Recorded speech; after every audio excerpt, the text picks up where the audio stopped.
Welcome back to another installment of Going Mental. My name's Clint Adams. For those of you who've been following this stuff, obviously know I talk quite a bit about mental health and that kind of stuff. One of my favourite quotes, and I love quotes because, sometimes it gets you thinking in a different way and looking at the meaning of it.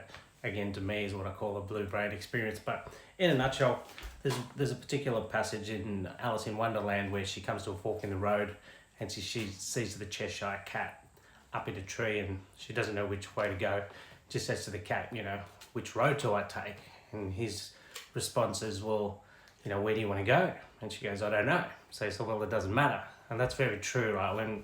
When we kind of don't have a direction that we want to go, we don't really have a plan, we don't really think about that plan, it's very easy to just end up where you end up. And maybe if, everything's happy and lucky and you get lucky and all those things work out for you, you might get a better result. But essentially, if you do have a plan, you know where you want to go, you make steps and put those things into place, you're more likely to obviously get to the outcome that you're after.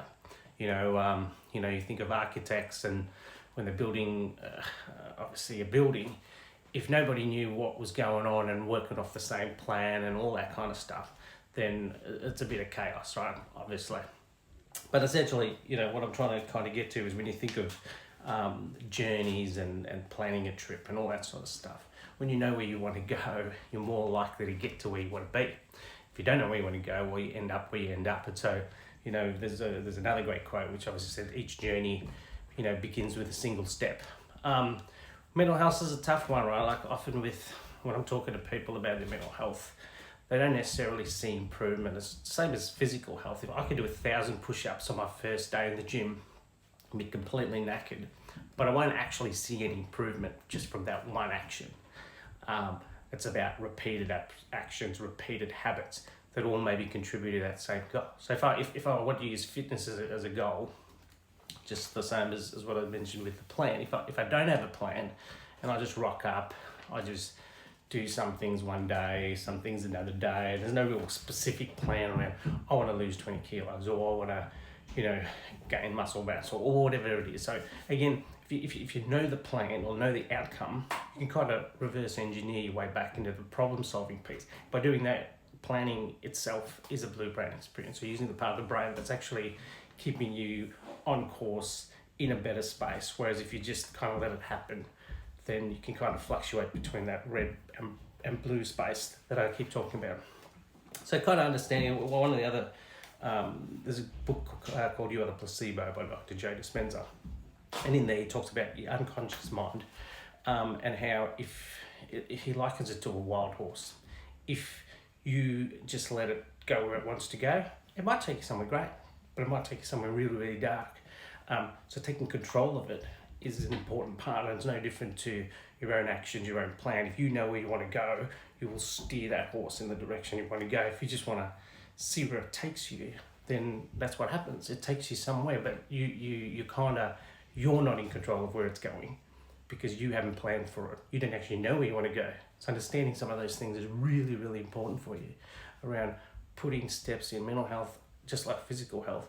If you just do one thing one day, it's not going to change. You're not going to see a perceivable effect. So it's about understanding, okay, if you want to reduce your anxiety, for example, for step number one, it might be something like, I'm just going to read about what causes anxiety. What are some of the things that can help, relieve anxiety? Reading books about it. There's heaps of YouTube videos and ones on TikTok like this where, focusing on one little thing, maybe repeatedly. The other thing I love is stuff like diaries because it gives you some feedback over time where you might look back and go, okay, I was anxious a year ago. This year, I've noticed my anxiety has come down because I've done this activity, that activity. Whether it's mindfulness, whether it's going out in nature. I was talking with a friend just recently, and one of his things was, he was out over Christmas and just hearing these rocks hitting against the water and the rhythm of it really calmed him down. And so that's one little thing that he found useful. So it's the same thing about putting things in place, but having that plan of what is it you want to achieve in that.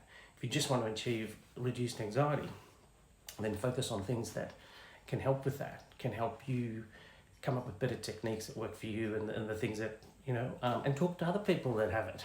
Some of the things I mentioned the last one was positive deviants, people that have had similar experiences, but they haven't been quite as badly or adversely affected afterwards. Sometimes they go through a lull where they are dark places, but then they come out understanding why they came out of that dark place, what got them there, what were the things that they did that you can maybe replicate or do something similar.